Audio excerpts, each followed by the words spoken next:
Hello and welcome to Should Have Listened to My Mother, a weekly podcast where I share conversations with guests about their relationship with their mother and the role she played in their life and their journey.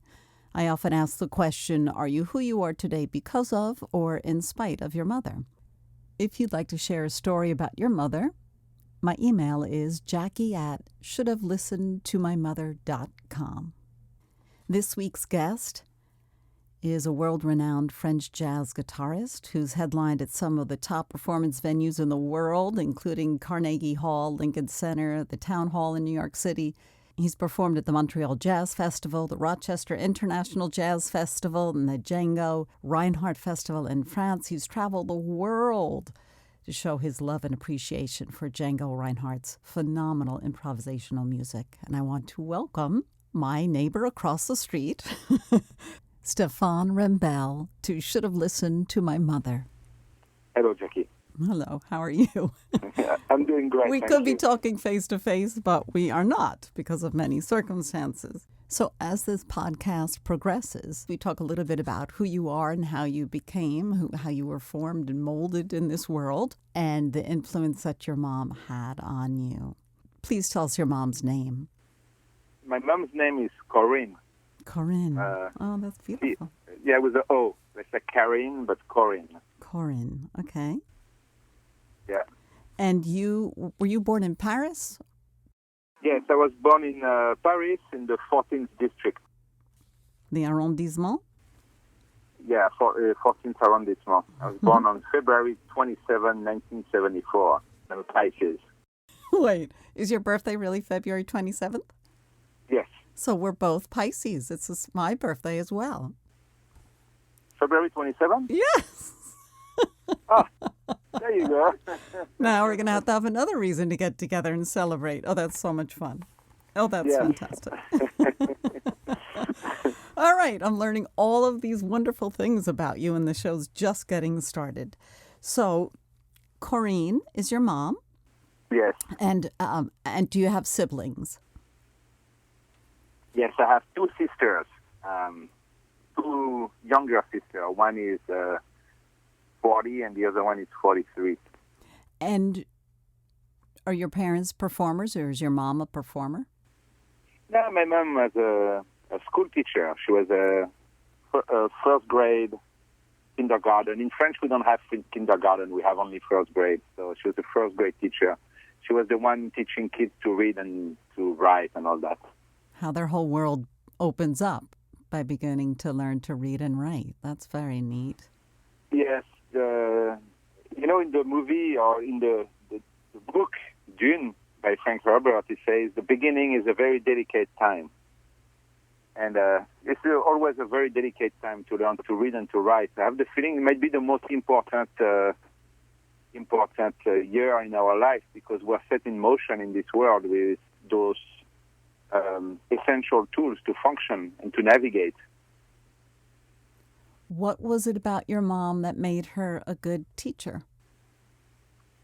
My mom is someone, she's a traditionalist, so she always taught the old ways, which are very solid, very good. She's a very meticulous person. She paid great attention on the details, on how to form letters, how to take care of the aesthetic of everything that's been done, and also she had a real care for the students, for the kids to really achieve something. She was very dedicated. She read a lot about pedagogy and how to teach and psychology and all that. So she's very, very dedicated to that. She really had the kids in mind really strongly. That's kind of key to the whole thing, right? It's so hard to be a teacher, and I know your wife is a teacher, and I respect and admire teachers now more than ever. And that's just a small part of your life, right? Because you have your own family to concentrate on as well. Yeah. How long did she teach? She taught for, 35 years, 40 years. Was she working when you were a child? In your formative years, was she working? She started working when I was 8 years old, I believe. Yeah. so she must have been like 30 or something like that. Is she still with us, your mom? Oh, yeah. She's in France right now, in Fontainebleau. She's been retired for 2 years now. Just admire teachers so much, and I think everyone is really learning to admire teachers. Yeah, when, in not so long ago, until like maybe the 80s or something, the teacher was always the most important person in town. When you had the teacher where I grew up in France, in our villages and stuff, that's the person you used to invite at home for lunch. You used to listen. It's someone, everyone was like very respectuous and very, how do you say, like, had a lot of respect for the teacher and regarded the teacher as a higher authority in terms of knowledge, and it was a very strong place in society. And I still hold the same respect for the teachers. It was also kind of like a further figure. It was not a friend. Teacher was never your friend. It was someone the kids were kind of a little bit afraid of. Not afraid like someone mean, but like a real figure of knowledge and authority. And there was always that notion of respect, And I think that's a very powerful thing that we start seeing decaying, unfortunately. But the teachers are when you see parents like bullying teachers and stuff, like attacking teachers and all, like it's always the teacher's fault, and it never existed before. We didn't have that. You can't do that. The teacher is like a key member of our society, and they must be treated with a lot of respect. I couldn't agree more. Well said, especially coming from the son of a teacher. and it's a shame how society has changed. But I don't want to concentrate on the negative. I want to concentrate on the positive. No. There's like but a lot of people are still respectful for teachers and all, but we tend to not regard them as like such a high authority anymore. And I think that's a little bit too bad, but whatever. Hopefully that will change going forward. I hope so. Yeah, we'll see. So are you what we call in the U.S. a mama's boy? Well, I studied psychology, Jungian psychology, Carl Gustav Jung. I love Carl Gustav Jung. Yeah, he was, I believe he was a Swiss psychiatrist and psychoanalyst, and he worked very closely with Freud for many years. And one of the things he talks about is the Animus and the Anima. The Animus is the male figure within a woman, and the Anima is the female figure within a man. And the Anima, or the Animus for the woman, or the Anima for the man, is the bridge between the conscious psyche of the being to his subconscious. So, for example, for a man, he reaches his subconscious through his feminine figure. And he brings back from the subconscious almost everything. Because the conscious is asleep. We think we are awake, but we're pretty much asleep. And we are guided by what we call instinct, and I think we don't even control. We basically have no control of ourselves, because everything that comes to us comes from our subconscious. So it comes from that ocean of we don't know what, because it's completely unconscious. We don't know what it is. But it appears in our psyche through dreams, through actions that we commit, through our views of the world, our character, and stuff like that. And for a man, the anima, that is the feminine figure inside, which can be like a representation of the great goddess, like the myth of Isis and all that, is what establishes the bridge and the communication. And so the mother has like a crucial role at birth, because for any children, boy or girl, first of all, the mother is the protecting figure from, how can I say that, from like the fear coming from the subconscious. Like you fear at night, you fear monsters, you don't understand like something, you feel something's going to attack you, like ghosts and stuff. You don't even know what that is, it's like it's a thing from inside. And the mother is the one that keeps all these terrors, these psychological terrors away. So she's kind of like the guardian of like these doors. It's a very important role. And it's also pure love. Mother is supposedly, in some cases, it's not, which creates a great damage. But the mother is always the person that you get unconditional love from. The mother has all the patience in the world. The mother is always there. It's quite something incredible to witness. The mother is the most important being in our life, for sure. And as a man, it's even more important in some places, on some ways, because this is how you build your anima, your like feminine figure inside. It's based basically on like the mother. So the man is going to project on any other woman in his life kind of an image of his mother, like at least like things that he got from this image, and he's going to construct the idea of a feminine ideal coming from the mother. So the interaction between the man and the mother is very important for that. And then after, of course, there's the separation, the individuation, which usually like used to be done through initiatic ceremonies for the young man. We don't have that anymore, so we have to find ways to construct that. But so that's why like having the mother is like such an important part of life, and maybe one notch more important for the man than for the woman for this reason, Do you think it makes you a better husband? Well, you have to be careful not to project. That's the thing. That's the thing with individuation and with the initiatic process is to actually being more conscious of that, because the feminine figure, the anima, lives in the subconscious. It is like it can be like a all invading figure in the mind of the man.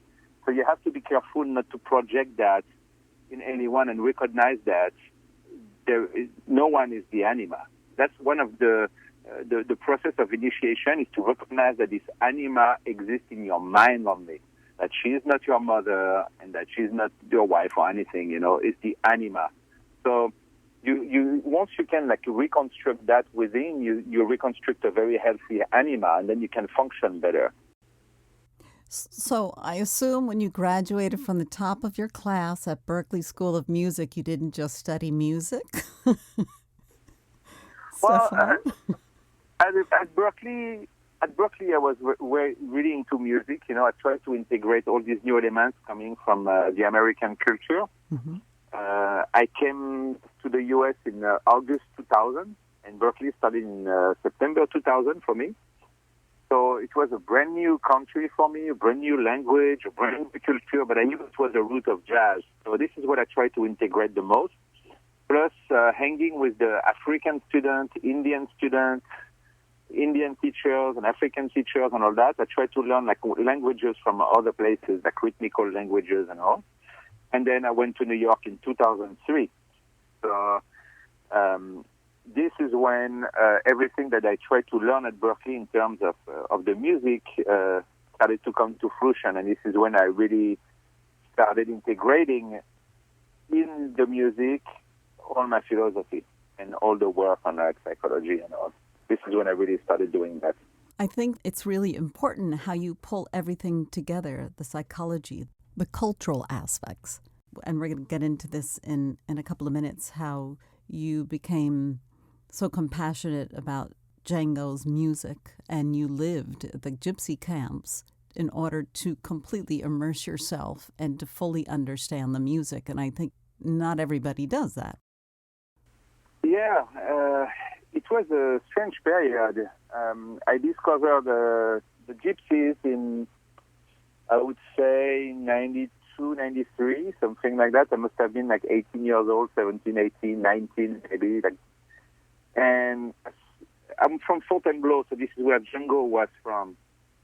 And Django was always a big presence in our life.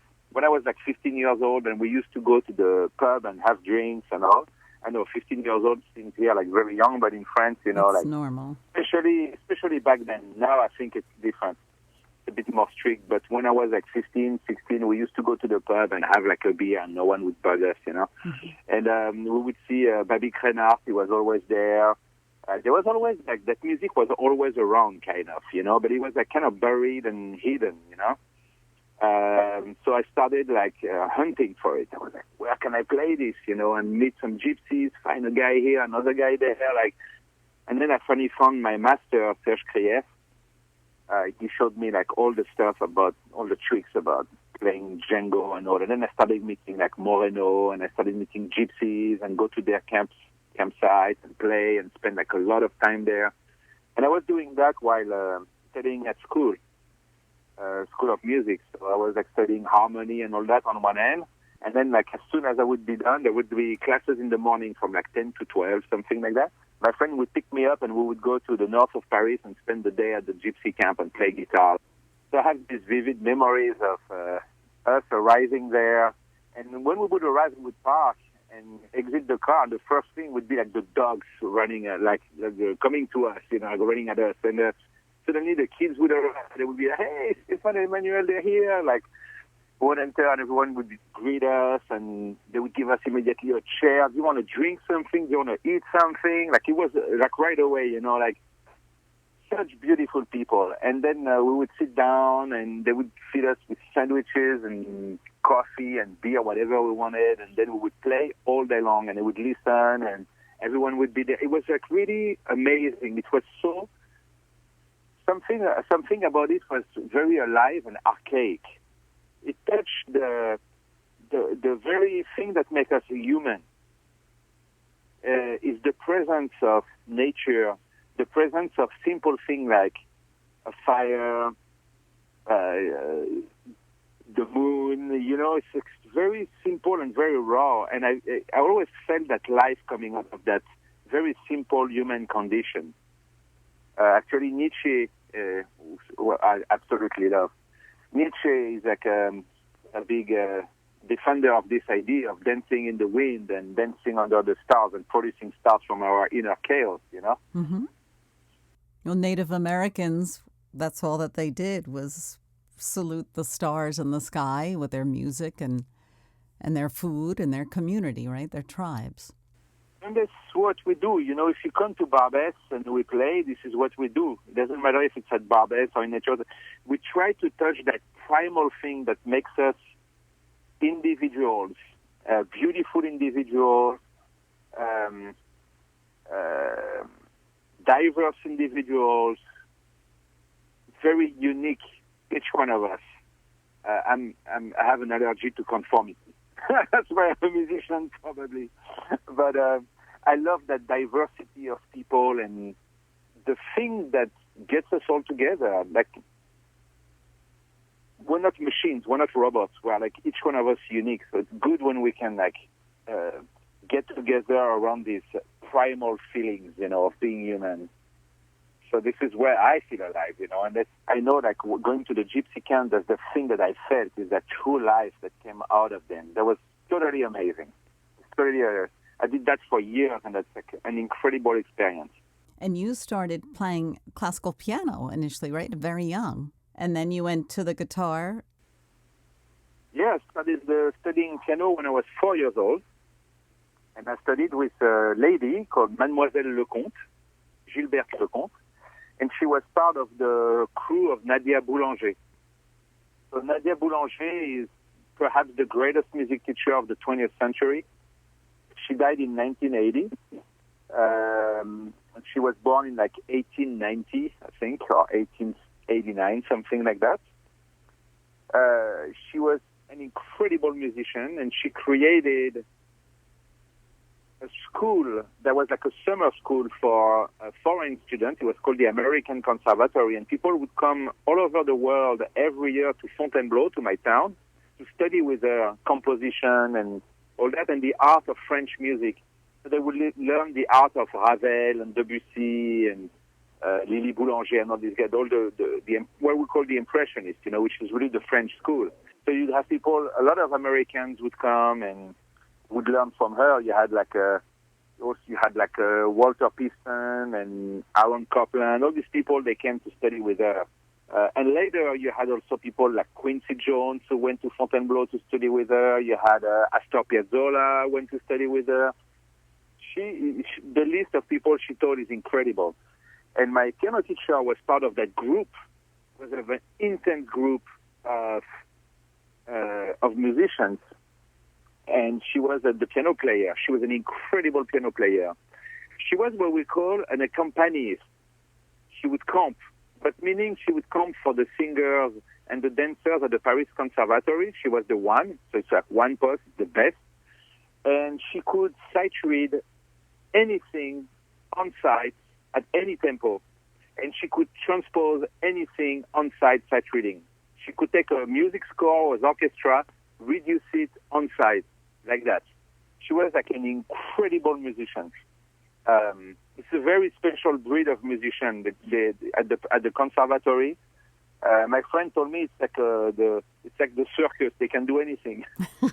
So, but she was an incredibly dedicated lady. She never got married or anything. She lived a life of solitude with the music, and she was very intense. She was a beautiful person, and she was teaching us the ancient way. Like I learned really. My foundation is learned from like 1900 French school, You're still 4 years old. 4 years old. So she was like 78. She was in her late 70s, probably her 80s already. And I had her as a teacher for 5 years, and she died. And then I continued with her best student. Wow. I have so many questions about your mom, too. But you started with classical foundation of music, as did Django Reinhardt, who you fell madly in love with.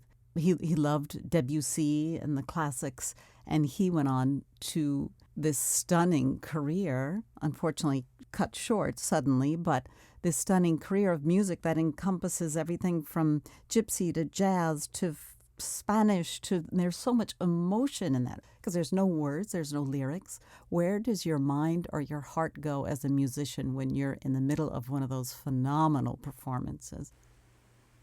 That's the great mystery. No one can. Gotta share it. No, this is why it's so beautiful. This is one thing that we are losing these days, is the ability to recognize when something is a great mystery and accept it as such. Most of life is completely unknown to us and is a complete mystery.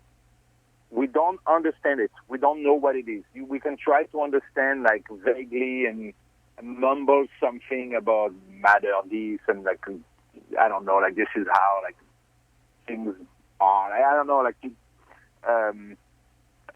physics and all this is mumbling. The reality is sort of a great mystery. And I love that mystery. And when we play, there is no time. Very almost psychedelic experience. There is no time. We lose track of time. And we are in a certain zone that I cannot describe. And the people are with us in that zone. I know that because we are like the button, we push the first button and it starts sending something to people and they send it back to us. We send it back to them, they send it back to us. And suddenly we are all one in that zone. It's something, because I don't know what music is, it's a great mystery. I don't know what this experience is, it's a great mystery. But I know we need it as human beings because it's healing. It's something that appeals to like the highest levels of the human mind. It is something that's so deeply ingrained in us. It's the only word that I can find is like it's healing. And also physically, a few times I went to play a show and I was like with high fever and all, like really, really, really sick. And I would play everything I could in that show, and by the end of the show I would be cured. and I would be like refreshed with an incredible energy. And I see people experiencing the same on the other side. I see people coming to the show being sad, leaving like very happy, coming with problems, leaving with no problems, you know. It's something really magical. Music is something magic, really. Why did your mom put you into piano lessons at such a young age? So my mom had piano lessons when she was young too. That's one of the things that came from my grandma, who was also educated in music on an early age. And my mom always said music is part of education. So you do your music like you do mathematics and all that is part of it. So it's a very intense concept, you know. And of course, classical, because this is the foundation of harmony, and it's you know what we call classical. We think of a genre, but it's not a genre. It's a way of doing something. You know, when let's say you do physics, you do classic physics, you do it close to the rules of nature. You know, you're not letting your instincts go too much in it. You try to rely on the rules of nature. And that's like that for like classic literature and all that. It's like classic philosophy. It's not really a genre. It's a way of doing things where you try to stay closer to this higher truth, you know. And so I started with that classical with that lady. And yeah, music is part of education. And it's a funny thing because I tend to think the same. And I'm not talking about folk music, which is part of our life. So it's a different thing than education. You know, singing a song, like being a songwriter, this is not the same thing as composing like Mozart, you know. These are two different branches of music, you know. And they bring a different result, and we need both. We need both sides. The folk aspect, we need it because this is how we tell our stories as humans. That keeps us into our human nature. But the rest is about understanding the nature of music itself or getting closer to it. And you feel that height of the things that are sacred and bigger than yourself. It's like a cathedral. It's like a giant cathedral built up of like exact proportions. And there's something into it that is like kind of crazy, you know. That's the classical. So there's the classical and the folk, and both are part of us, you know. I always refer to it as the two parts of a human being, which is we are a nomad and an architect. There's those two things within us. So the more folk aspect talks to our nomadic self, and the more like organized and architectural and all to the architect in us. So we're both of it, an architect and a nomad. I like and that. I think That's great. And I think it's an important thing to like have a respect for the music and learn, because you learn also like what it is to master an art. It's really difficult, and even if you don't become a musician, you still develop a taste for like music well done. Not only a message carried within the music, but a music well done, and you also carry a respect for musicians. You recognize how difficult it is to play music at any level, you know, like it's difficult no matter what. So there is a certain respect that comes into place, you know, when you do that, and you recognize the importance of the musician. And it's a funny thing because music is part of the 7 liberal arts, which was the education in the antique world and also in the Renaissance world. People such as Botticelli and Da Vinci, all these guys, they've been educated in the 7 liberal arts. There's actually a painting of Botticelli about the 7 liberal arts. Yes, and the Renaissance man, the expression of Renaissance man, came about during that era. All the men had to develop their skills, so their knowledge in physics and social accomplishments and the arts. They were absolutely brilliant, and we think we're smart now, but look how advanced they were way back then. Unfortunately, we don't have that in the United States. Oh my God! Now we need a job in finance. But Oh my God. It's embarrassing. Education is one of the most important things. And it's just, anyway, so we need to get back on track here a little bit. I want to talk to you about your mother. When you were doing your music studies and playing with the Gypsies, did your mom know what you were doing and did she support it? Did she know you were going hanging out with all these wonderful people? Yes, my mom has always been encouraging for me to do whatever I wanted. I had a deal with my parents. I needed to have my high school diploma. And then they would support me in anything I wanted to do.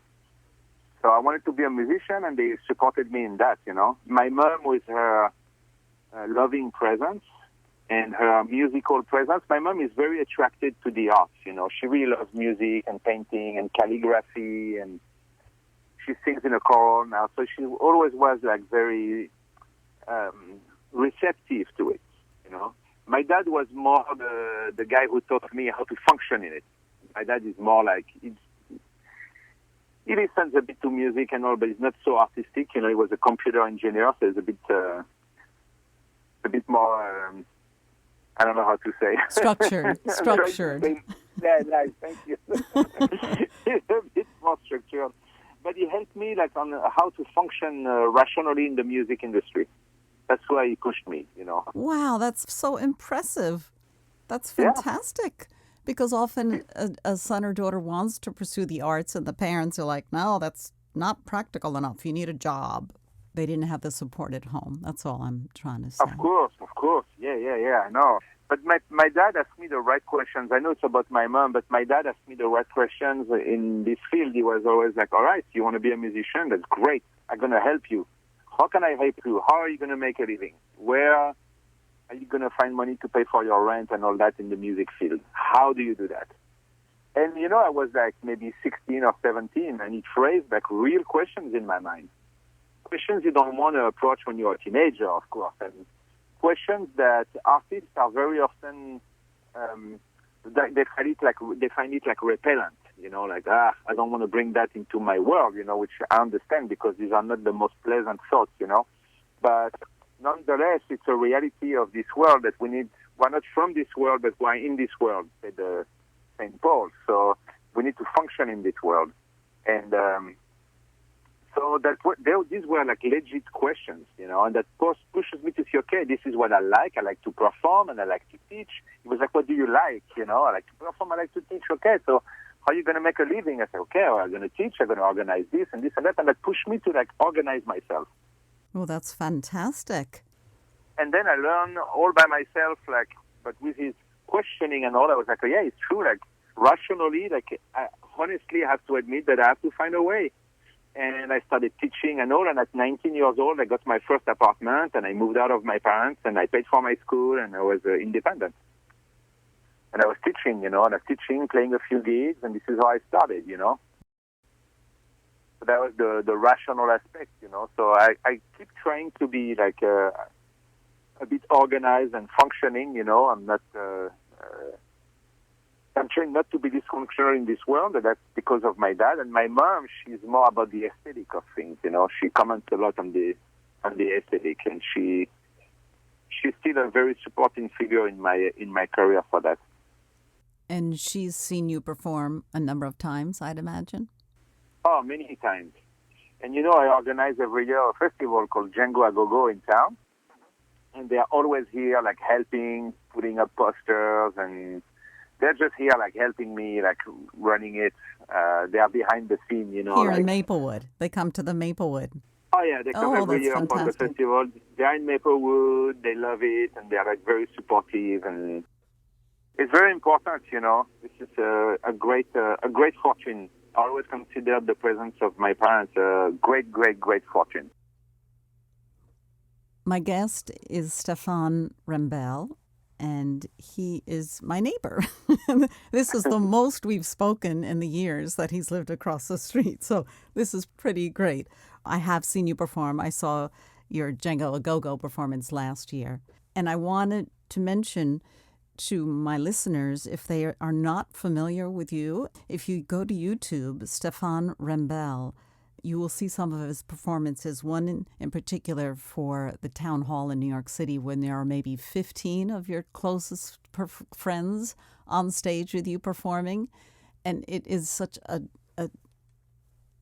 magical experience. It kind of takes you out of your body to see, and it's exactly what you're talking about before. It's as though without even looking at one another, or you just pass the baton from one performer to the other, to the other, to the other. And I was watching it, and I just got completely lost and in a magical, ethereal place.